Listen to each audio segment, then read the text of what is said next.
Thank you very much. Thank you, everyone, for having me today. I'm going to talk about our most recent research that we did with the Oxford Technology and Elections Commission, published called The Market of Disinformation. So what I'll be doing today is setting a little bit of background, setting the scene, talking about our report that we published towards the end of last year, and then a very brief overview of where we are now. So the Oxford Internet Institute found that there are 4 main things that are different in computational propaganda than traditional propaganda.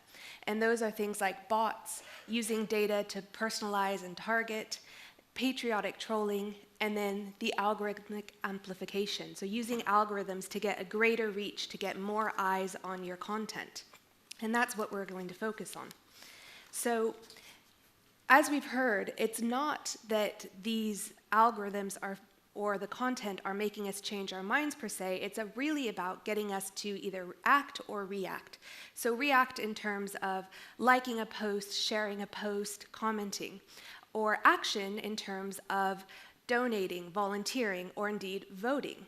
And if we look at a study that Facebook did in the 2010 election cycle in the US, they were able to influence an extra 60,000 people to vote.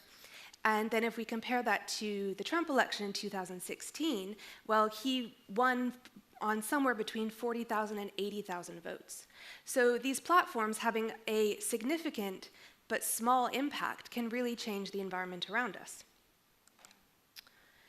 So in 2018, we did our first study, and this was called The Industry Responses to the Malicious Use of Social Media. It's published by NATO Stratcom. It's still on their website if you're interested to see it. And we looked at how industry was responding to claims of disinformation and malicious use of their platforms during the 2016 election cycle. So that includes things like Brexit in the UK.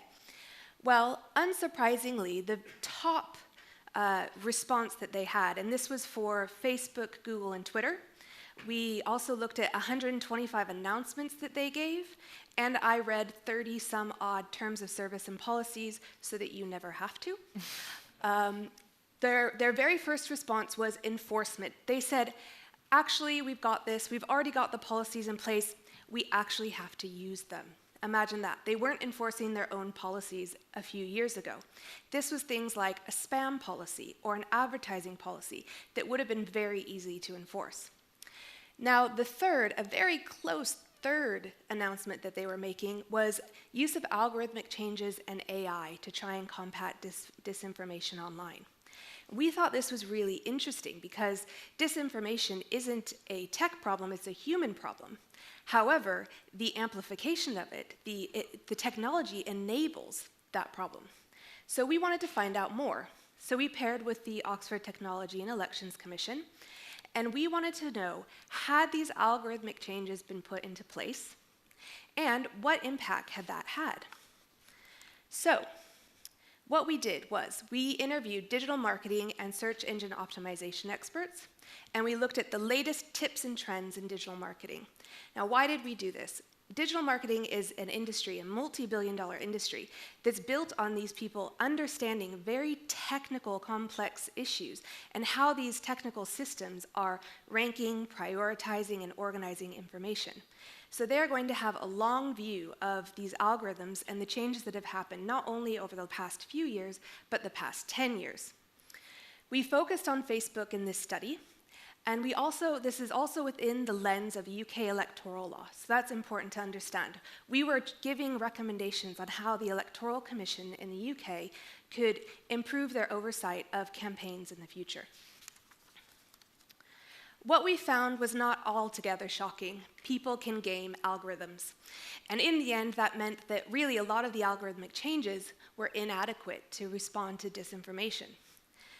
A couple of examples. One is that we found that the algorithms on Facebook were rewarding conflict.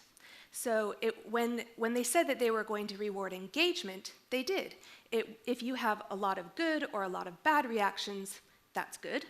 But if you have a lot of good and bad reactions, that's better, probably contributing at least a little bit to that polarization that we're seeing. There's also a lot of testing and refining. Something that Cambridge Analytica likes to have us believe is that they have a silver bullet for creating viral content. This just wasn't true. You really have to do a lot of A/B testing. Brad Pascal, who's integral to the Trump campaign in 2016, said that at some times they had thousands of versions of ads running at the same time. You really have to do your research to find out what is going to be effective. Also, part of this kind of cyclical cycle, you could say, is that the political sphere and the marketing sphere are learning from each other. So a lot of the marketing experts noted the 2009 Obama campaign as integral to their understanding of how they could use organic reach on platforms. And organic reach is content that is not paid for. So if you were to go on your Facebook page right now, post something on your wall, that's organic because you didn't have to pay for that content. So they noted that the Obama campaign is integral to their understanding. They've also noted a huge movement of employees in the marketing sector moving into the political sector and working for campaigns, because politicians know that's the kind of expertise that they need to have these days. At the same time, all of this was happening. So people's faith in Facebook was shaky. People were not using the platform as much.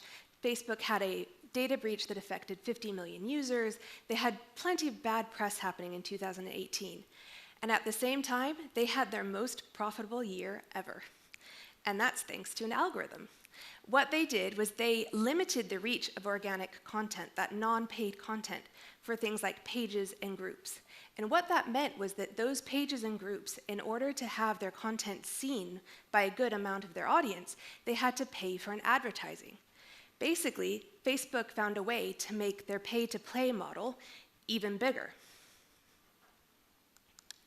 So if we go just a little bit deeper into our findings, this was one of my favorite ways that I found that they could use the algorithms to get greater reach with their content. I call it retargeting. So first you start by creating your content, something that you think is going to get a lot of engagement.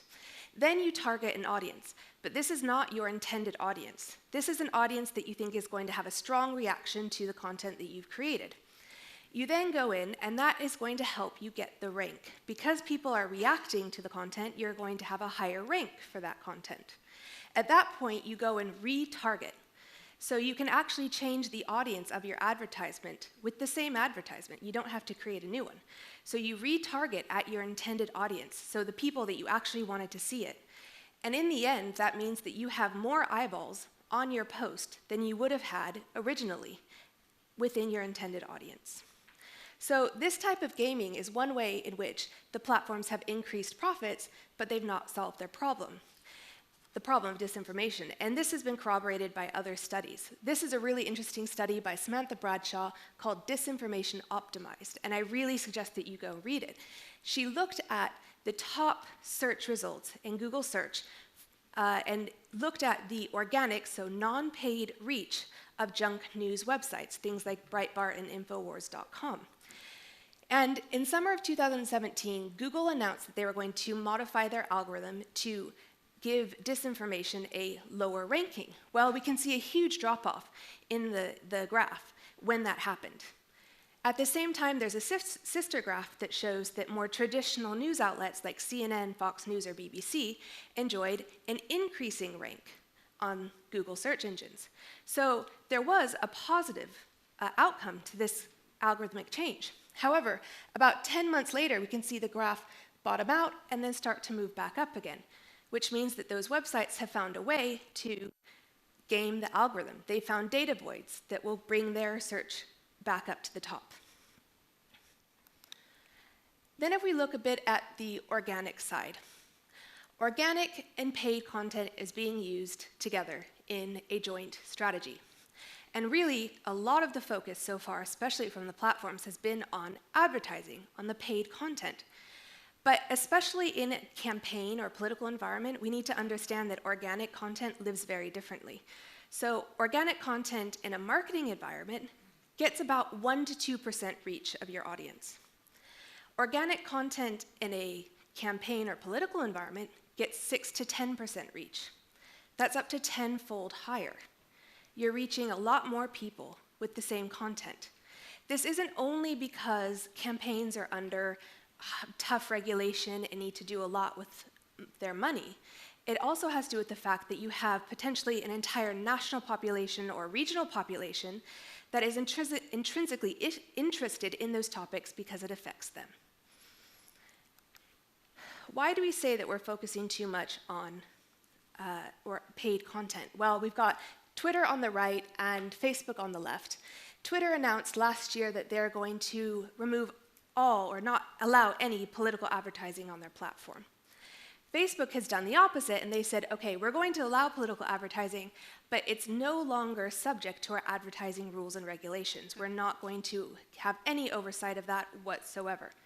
This completely ignores the organic problem of fake accounts, of trolls, of bots on their platforms. They're not paying attention to that whatsoever. Then we also look at Facebook's ad policy, which also changed last year. And when we did our initial study in 2018, their ad policy said that they did not allow illegal, misleading, inaccurate, deceptive, false information or impersonation. However, now their ad policy, they will only de-rank, so demote content, if it is debunked by a third-party fact-checker. So Facebook is removing responsibility from themselves for what is being posted on their own platform using their own targeting tools and advertising portals.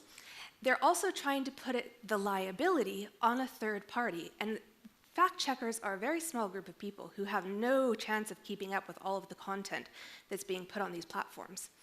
They were only also just told at the end of last year that they're actually allowed to fact-check advertisements. That wasn't part of their contracts up until the end of last year. So we really need to consider these issues closely. Very quickly, what did we do in terms of recommendations? One is that we thought international cooperation was key. We need to know how these campaigns are evolving, what they're doing, and share that with allies so that we know how we can counter these different campaigns as they evolve, because it is an evolution. So the platforms need to evolve as well. They need to do it very quickly and stop being so reactive. We need public data about what's happening on these platforms. That's not only on the platform, though. In terms of campaigning, we think it would be a really great idea if there was an account register. So every official campaigner in an election had to register their official social media accounts. This could fit two really important purposes. One is it would let the regulator know where their oversight is supposed to be focused, and it would let the public know what is an official account, so that we don't have something like the 10 GOP Twitter account with 100,000 followers happening again. People need to know who is actually behind the content that's being posted. And lastly, digital sanctions. We are in an era where the financial sanctions are not doing enough. The financial sanctions on some of the campaigners in the Brexit campaign were a fraction, and I really mean about 5% of their overspend. Not 5% of their total spend, 5% of their overspend. So financial sanctions aren't scaring them off. What about taking away data sets? What about limiting their use of social media advertising or platforms altogether? We need to find a way to make the punishment fit the crime, so to speak. Looking forward, what are we doing now? We are really interested in the organic side of what had been happening, so we've just started a study this year to look at the interplay between paid and organic. Can't talk too much about the study, but that's what we will be doing next. Thank you very much.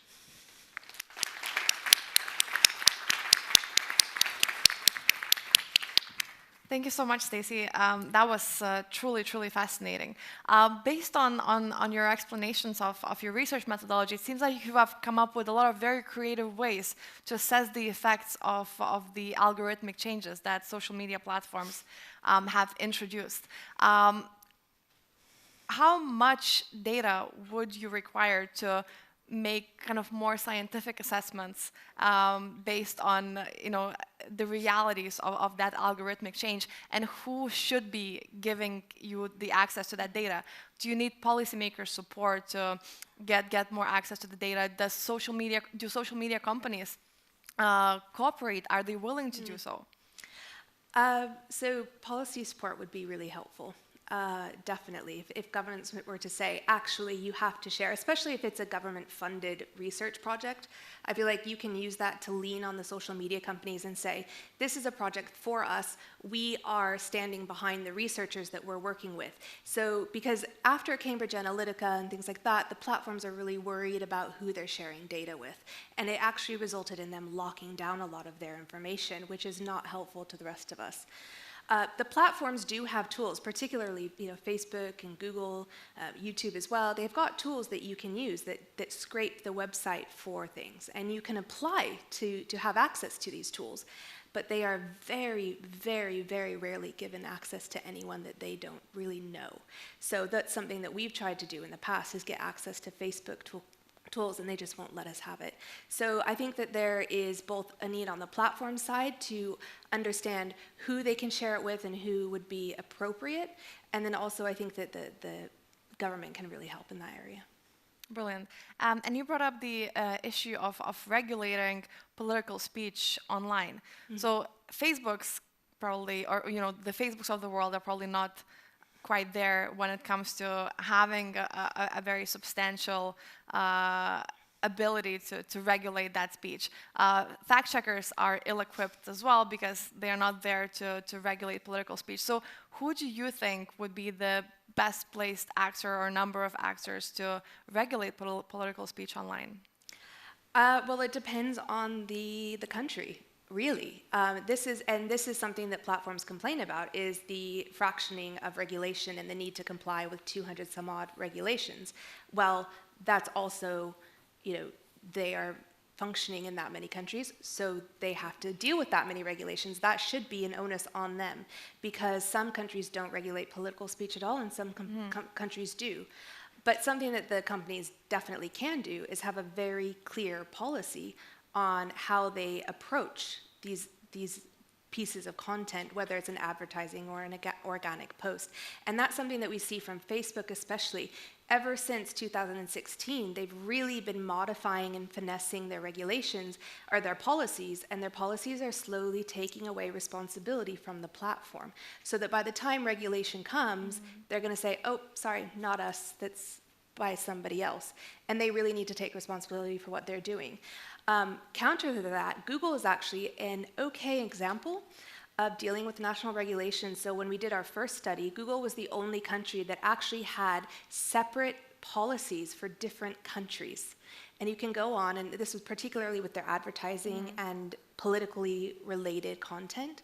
And they actually had gone and done their research, learned about the policies in that country, and then made their policy comply with that. Great. Thank you so much.